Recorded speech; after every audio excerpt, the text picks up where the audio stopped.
Good evening, everyone. I'm Kubrali, and you're watching Awaz News. Tonight, I'll be taking you to top news across Canada. No injuries after massive fire at Woodbridge home. Titanic tourist submersible goes missing, rescue efforts underway. Chow's lead slips slightly as Balor, Fury, Saunders all make gains. Significant changes to TTC explained in new video. It is being normalized, a closer look to the violence faced by TTC operators. Police charge suspect in murder of man in downtown Toronto. 17-year-old boy killed in Pickering shooting. These were the headlines, and now let's go through the details. A 17-year-old boy is dead after shooting in Pickering on Sunday evening. Durham police say officers responded to reports of shooting at a housing complex at 1580 Kingston Road in Pickering, Ontario at approximately 9:45 p.m.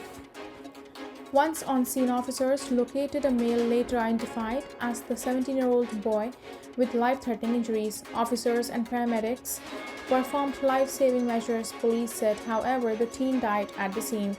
At the news conference Monday morning, officers said it is believed that the shots were fired from a vehicle that then fled the area. No arrests have been made, and police say the number of suspects involved remains unknown. Officers said they don't believe there is a threat to public safety at this time. Officers from Durham police said they don't believe there is a threat to public safety at this time. A search was underway Monday off the coast of Newfoundland for a small submersible reported missing near the wreck of the Titanic. The Joint Rescue Coordination Center in Halifax confirmed in an email that a research submarine was reported overdue around 9:13 p.m. Sunday, about 700 kilometers south of St. John's. The chief of a Newfoundland and Labrador First Nation that is part owner of the ship from which the small submarine is launched confirmed the vessel is operated by US-based OceanGate Expeditions. Vessel tracking sites show the ship, a former Coast Guard icebreaker called the Polar Prince, sailed from St. John's on Friday. Newfoundland and Labrador Premier Andrew Fury tweeted that he's thinking of those affected and hopes the U.S. Coast Guard finds the sub and those on it very soon. Newfoundland and Labrador has a long-standing connection with the wreck of the Titanic, with tourists departing our harbor to visit the site of our shores, the Premier said. In 2021, the OceanGate Expeditions began what is expected to become an annual voyage to chronicle the deterioration of the ocean liner that struck an iceberg and sank in 1912, killing all but about 700 of the roughly 2,200 passengers and crew. Since the wreck's discovery in 1985, it has been slowly succumbing to metal-eating bacteria, and some have predicted the ship could vanish in a matter of decades. In describing its first expedition, OceanGate said that in addition to archaeologists and marine biologists, the expeditions would include roughly 40 paid tourists who would take turns operating sonar equipment and performing other tasks in submersible. The initial group of tourists was funding the expedition by spending anywhere from $100,000 to $150,000 US apiece. According to the company's website, the tours are 8-day missions, with the money raised by fees going towards Titanic research. The submersible dives to a maximum depth of 3,800 meters, the site says. Olivia Chow remains the frontrunner in Toronto's mayoral race, according to a new poll, but the three candidates directly behind her each have some momentum going into the final week of the campaign. A new poll released by Forum Research puts support for Chow at 31% among deciding leading voters, down 3% points from last week and 6 percentage points from the week before, when she was favored by 38% of voters. In second place is Mark Saunders at 15%. Saunders has made a 1 percentage point gain for 2 consecutive weeks and has not seen his much support since Forum's May 13 poll, when he was favored by 18% of leaning or decided voters. Anthony Fury has continued his steady ascent, gaining 2 percentage points compared to last week and holding on to third place with 13% support.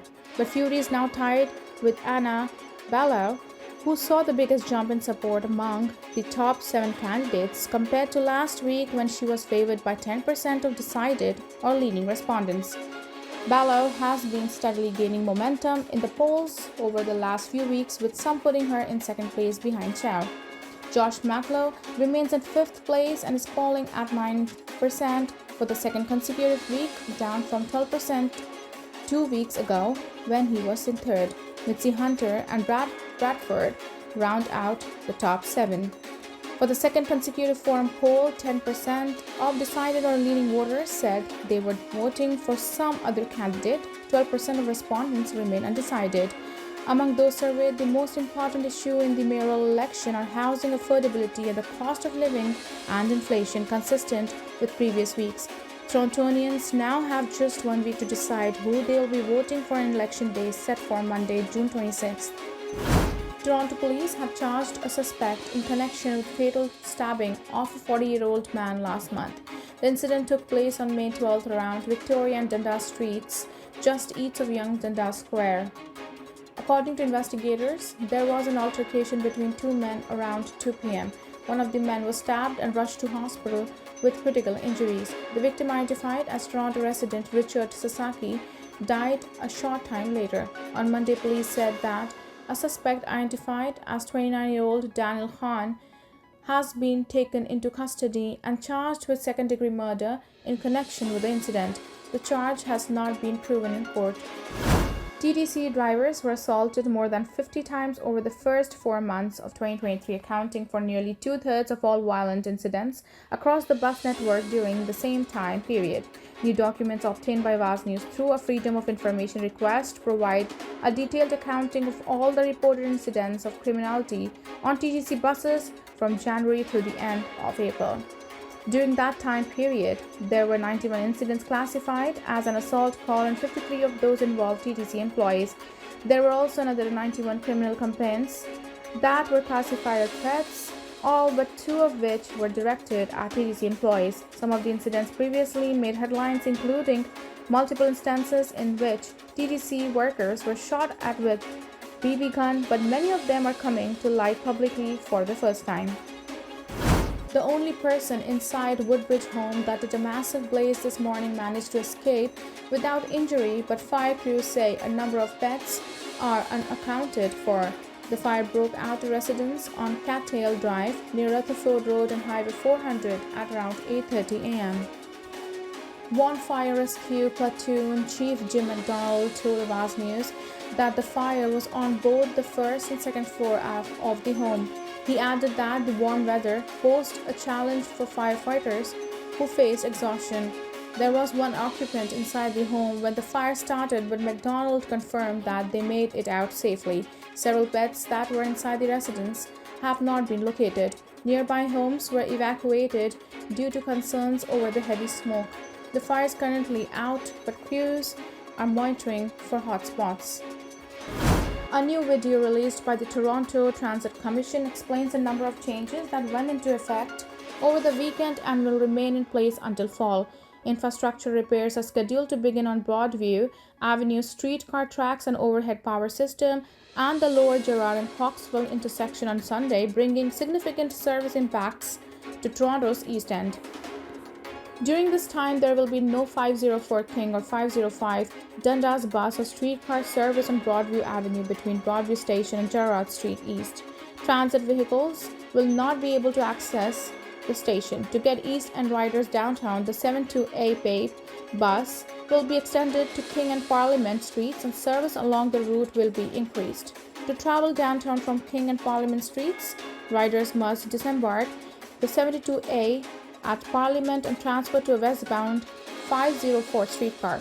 While the work is being done to replace the tracks, vehicular access on Broadview Avenue will be restricted to northbound only traffic. The Lower Gerrard and Coxwell intersection will be completely closed. In a release issued Friday, the TTC said the construction on Broadview is the next phase of coordinated project between the City of Toronto, Toronto Water, and the TTC to renew and upgrade important infrastructure. Toronto Water was just completed its work according to the release, and the City of Toronto will complete planned road resurfacing and sidewalk repairs after TTC work is complete later this summer. The work is expected to take place through summer and into fall. PTC staff are on hand at Broadview and Coxwell stations to answer questions on the changes and alternate routes. Thank you for tuning in. I'm Kubra Ali. I'll see you back tomorrow, same time, same channel. Until then, good night.